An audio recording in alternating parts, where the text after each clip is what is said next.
This is KORC, News, Music, and Civics. I'm Dan Crall. On Saturday, in downtown Corvallis, on March 28th of 2026, it was the third No Kings protest, part of a nationwide, even worldwide, protest against the Trump administration and their authoritarian, unprecedented power grab and ongoing behavior. The demonstration took place from noon to 3 p.m. and at its peak saw upwards of 4,000 attendees. I asked a number of people in the crowd who gave different-sized estimates. George Hutchinson was among those I spoke with. He wore a reflective safety vest and was on hand to help coordinate the crowd and help people cross the street at crosswalks. We're joined by George Hutchinson, who has a hat that says Walk Staff. Walk Staff comes from the old ROP State Walk, a Rural Organizing Project State Walk about 15 years ago. Hell, I was even a peacekeeper back at Rocky Flats in the late 70s. What is your role today at the No Kings Part 3? I'm basically a safety person. We want to not see anybody get hit by a car. And if there's anybody trying to raise a little bit too much hell, we'll help to defuse them. It's about 12:30 as we record this. There's probably about at least 1,000 people in view, but... Yeah, I'd guess right now we have somewhere between 1,500 and 2,000 total, but organizers are estimating we may have as many as 10,000 by the time all the people marching down from the university and City Park get here. And that's probably what they probably won't show up until around 1 o'clock or so. What do you think about what's going on in the world today? Well, it's a freaking disaster, isn't it? There's a lot of pain and death and suffering and cruelty that is totally unnecessary and seemingly chosen by various dictators around the world, Putin and Trump being two of those dictators.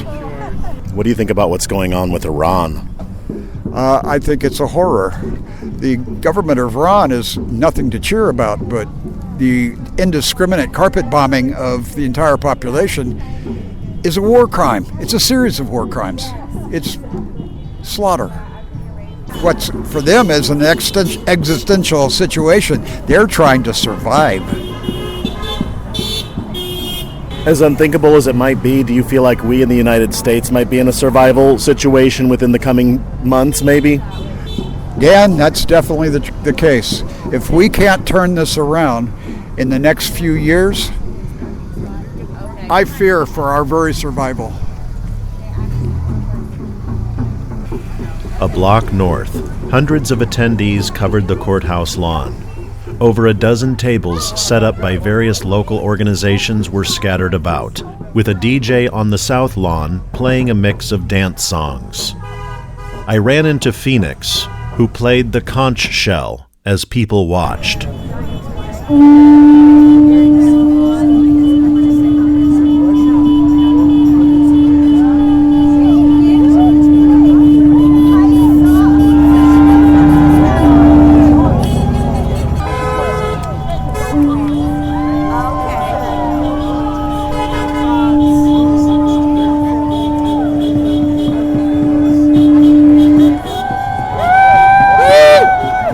What is the name of this instrument you're playing? It's a conch shell. It's used for calling the boats in, letting them know where the shore was, and for the boats to let them know where they are, and so they can connect. Also is used in rituals for summoning of the sea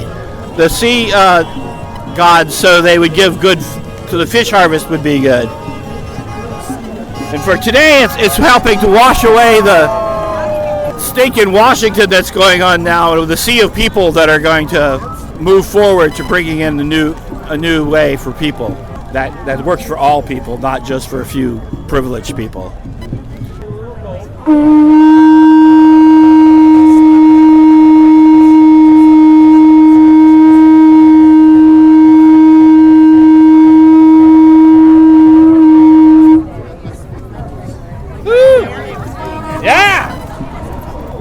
I made my way north, amidst a sea of protesters and signs. Most motorists passing by honked in support. Some revved their engines. A few scowls and middle fingers occurred. However, the tone of this atmosphere and peaceful demonstration was highly in communal solidarity against an administration and culture that has become nearly unrecognizable to the American standard. Across the United States on Saturday, March 28th, there were over 3,000 No Kings demonstrations. Here in Corvallis, while much of the crowd stood with signs and silence, there were scattered musical performances along the 4 or 5 blocks of 4th Street, and the crowd also spilled over onto Monroe Street into Central Park, where a band played at the gazebo. I had a chance to walk around and speak to various people in the crowd along 4th Street. What does that say? Radicalized by basic decency. What does that mean to you? That just means, what is it like to just be a good person and counteract all this craziness somehow? That would make you a radical. That would make me a radical in this day and age. Genocide is not okay. Save America. Free Palestine. Eyes. Donald Trump. The patriarchy. Amen. More cowbells. More cowbell. It's time to stand up for democracy, everyone. Now or never. I'm mad as hell and we're not going to take it anymore. What does your sign say? Rage against the lunacy. Can you tell us what your sign says? I'm recording for KORC. Oh, what does it say? Well, this side says resist the coup, and the other side says dump the chumps. To honk back at all the nice honking.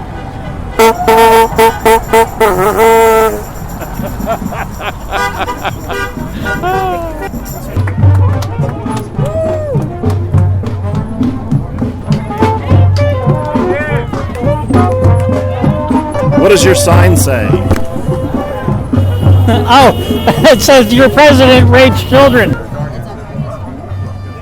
Toward the 3 p.m. hour, things got real.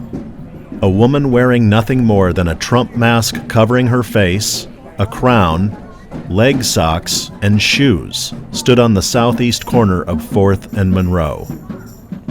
When used as a sign of protest in the state of Oregon, public nudity is legally protected.